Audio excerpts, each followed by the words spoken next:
Hello and welcome to Filling the Sink, a podcast from Catalan News. My name is Lea Beliaeva, and today we're talking about snails.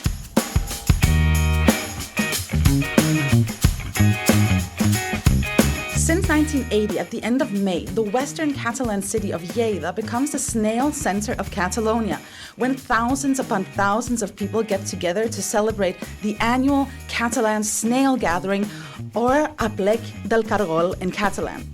This year, a whopping 15 tons of snails were eaten during the festivities, and of course, the Catalan News team was there to take part in the action. So on today's podcast, we will use the snail gathering as an excuse to talk about all things related to snail eating and answer questions like, where does the tradition come from and what do they taste like? I'm joined today by our Catalan News own snail experts, Oriol Escudé and Ona van Dyck. Welcome to both of you. Hello.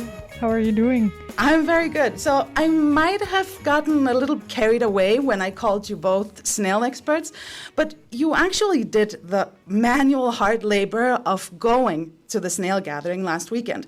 And I unfortunately couldn't go, so tell me, what is the festival all about? Well, the Aplec del cargol, we could say that probably is the world's biggest snail festival, right? Because we've been trying to find other snail festivals or gatherings, but there's none. So yeah, we can say it's the biggest festival of snails in the world. It takes part in the western city of Lleida.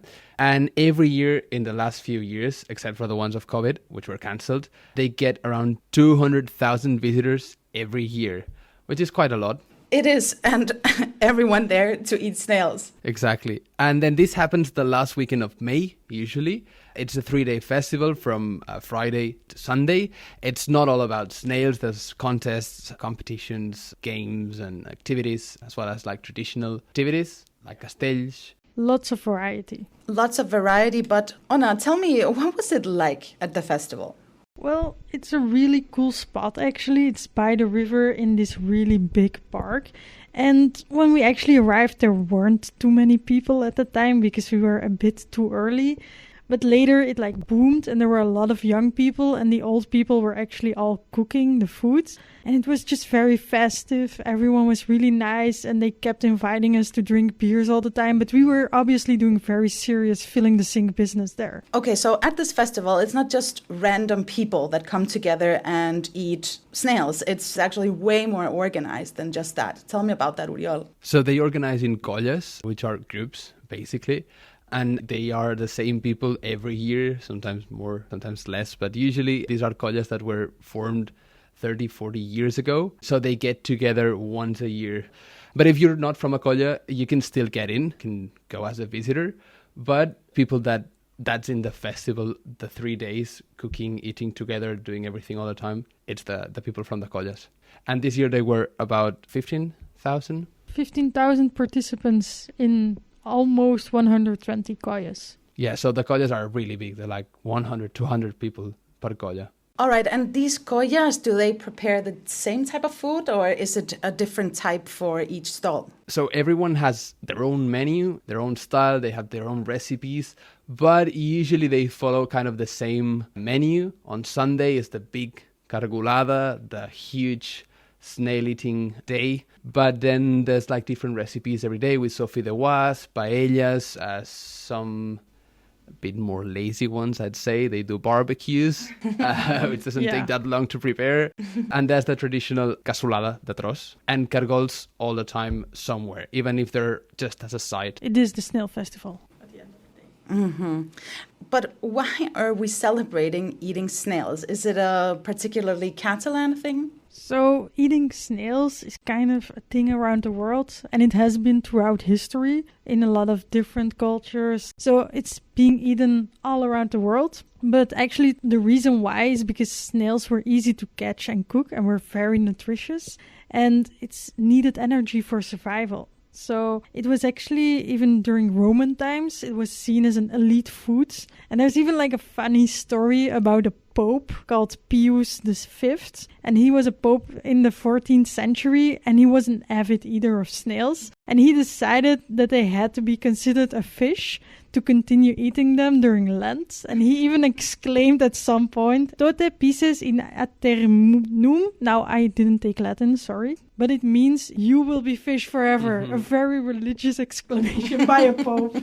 And nowadays, snails are regarded as a delicacy in Catalonia, as well as in France and some other parts of the world, and they are really a part of the country's gastronomy. Something else I think makes snails special is that they're like a food that is enjoyed in families, in gatherings, like in this festival, but as well in families, like every family has its own recipe. I remember my grandma, after raining, would go out to forage snails, and I thought when I was a kid that was something very special. And my grandma had her own recipe, and it was something great to see, like her cleaning the snails and doing all the preparation and helping her. And also because before you would eat snails only when it rained, which was usually around May, so it's a seasonal food, and I think that makes it a bit more special as well. I see. And tell me, when did it become known as a French thing? So I think in the 19th century, like a Russian Tsar went to France, and the King of France wanted to impress the Tsar, and he wanted to give him like something really, really special, something like a really special food that would made him remember France, and he gave him snails. And the Russian Tsar came back to Russia, and he wanted to try the snails, so he started like going back to France to try those snails. And from that point on, it became a French thing. Yeah, and they're the ones that eat the most snails, I think. They have about 30,000 tons of snails every year. 30,000 tons of snails. How many snails are that per minute? That's 1 kilo of snails every 2 seconds eaten in France. Okay, so they are the champions of snails, I guess. Yeah, they definitely are, because in Spain we only eat between 14,000 and 16,000 tons of snail. And most of them, they have them in New Year's Eve, right? Yeah, like 70% of their annual sales are for New Year's Eve, so it seems like that's the tradition. All right, I see. And what are some typical ways of cooking snails in Catalonia? Well, my way from Berga, I know it's not the most common one, but my grandma used to do snails a la cassola, which are like a kind of stew. And yeah, that's the one typical from Lleida, which is a la llauna, but there's infinite recipes. Or if you like them by their own, you can have them. Some people have them with alioli. And how do you prepare snails? So what I've been told when you prepare snails is that it's very important to lure them out of their shell before cooking them.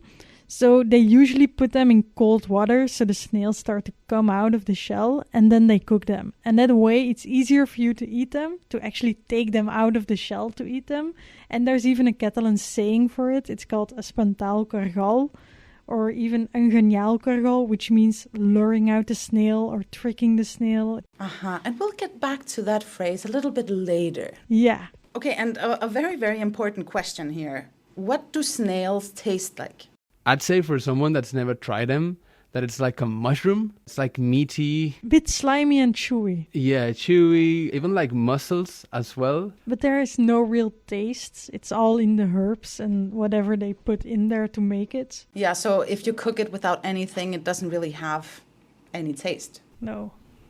Okay, so there's still this missing step between foraging and then cooking, and that's the preparation. Tell me about that. Well, you have to clean them first. Most of the recipes do. The one in Lleida, the cargol a la llauna, they don't. They just brush the shell and put it straight into the flames. But usually you clean them. First, you have to keep them alive for a few days without eating. Fasting, 10, 12, 15 days. And then some people only put flour on them as well, because they say it's a way, because they're not eating, they're just processing the flour, so it cleans them better. And then when they have fasted, you clean them with water. I remember as a child seeing this was a bit disgusting, because all the slime comes out and you just like get them through water and more water and more water. Yeah, it's a bit complicated, and it takes a few hours to get them clean. But then they're ready to go after that long process. And the two of you, are you big snail eaters? No, because like I'm from Belgium, so it's eaten there, but only on very special occasions or like parties maybe. So I only ate them once before the Aplec. Does that mean that going to the festival was the second time. Yes, it was my second snail ever. I have to say that I hadn't had snails in a very, very long time, and going to the festival kind of made me want to have them again because we didn't enjoy them properly. We couldn't drink or even have a seat properly to try them. So, yeah, it kind of left me wanting more. Yeah. All right, well, let's hear about your experience at the festival and about the menus. After an hour-long train ride from Barcelona, we arrived in Lleida, the largest city in inland Catalonia. The city has a rich history, culture and traditions, and one of its most important events is the Aplec del Cargol. The event takes place in a large park on the banks of the river Escudé, known as the Champs-Élysées, which is just a 10-minute walk from the station. And we arrived at 3 p.m. and you don't even need a GPS to find it. The smell of the food will lead you there. Yeah, exactly. Everything was ready for the Aplec to start, but there weren't many people around yet, just the cooks preparing for the evening festivities. We were a little worried because we didn't see many cargols at the time. Yeah, we were only finding paellas, stews and barbecues, and we kind of wondered why. And luckily we ran into Josep Maria, who could tell us all about the Aplec. Nosaltres som la colla l'Ordre del Cargol. We are from the Ordre del Cargol Colla, the one that founded the Aplec in 1980. The Aplec is a small town within a beautiful city, and we have 3 days of party and memories. It essentially is a gastronomic festival, but it is especially social, because around a table with food and drinks, you socialize, make friends, and live life.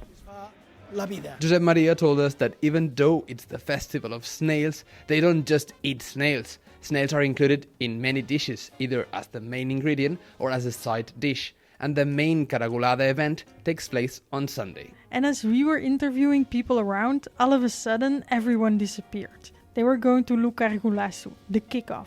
It was a great party, and they even have their own anthem. I don't remember how it goes. I can sing it.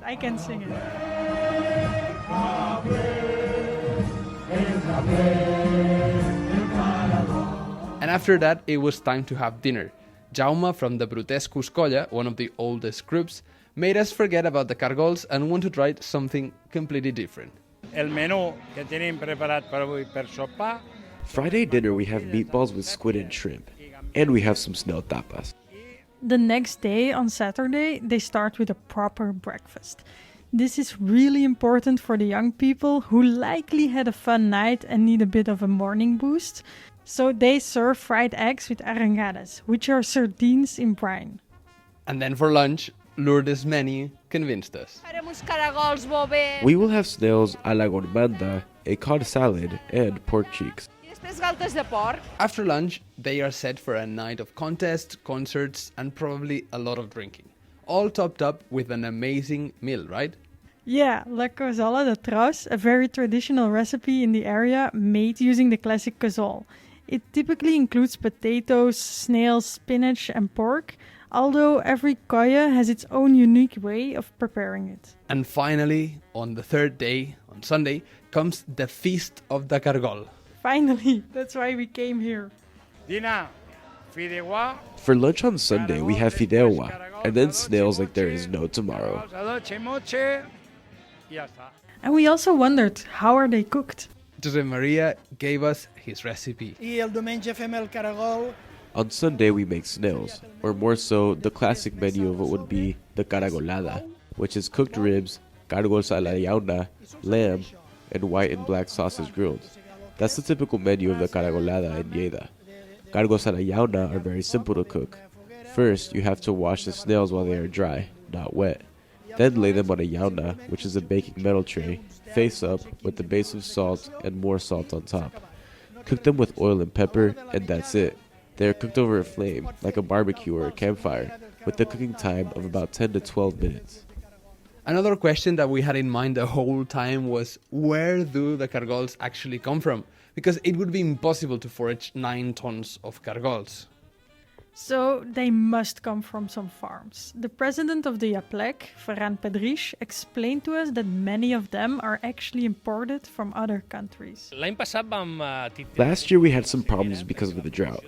There was a smaller local production, but luckily there's a stable market because snails are bred all year round, and we have been promoting the cuisine so suppliers are willing to bring snails from everywhere.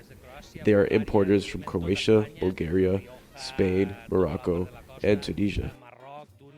But snails are just the excuse. What makes the Aplec so special is that it's fun. It's just fantastic to be here at the Aplec. It's what an experience. It's special. It's very special. I come every year. It's the best experience ever of the year. It's my favourite weekend of the year. Good food, good vibes, good party. Everything just goes so well. For me, it's the party that describes Lleida best. La Aplec is the festival where we reunite with many people here. There are people we see only once a year, and it is here in Aplec. In our colla, we are 215, and there are people from all over Spain.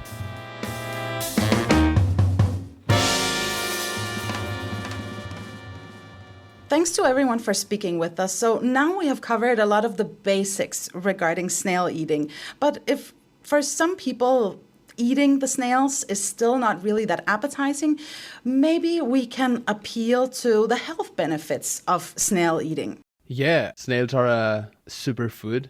We mentioned it earlier that they were eaten in ancient times because of their great health benefits. One of them is that they are a great source of protein. Similar to pork and beef, but with less calories.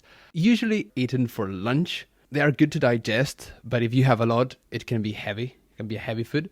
That's why, a bit like paella, that we don't have it at night. We just have it for lunch. So snails are a bit the same. But still, they have a lot of vitamin, iron. They're good for the heart as well, lowering blood pressure. So yeah, great food. That sounds great.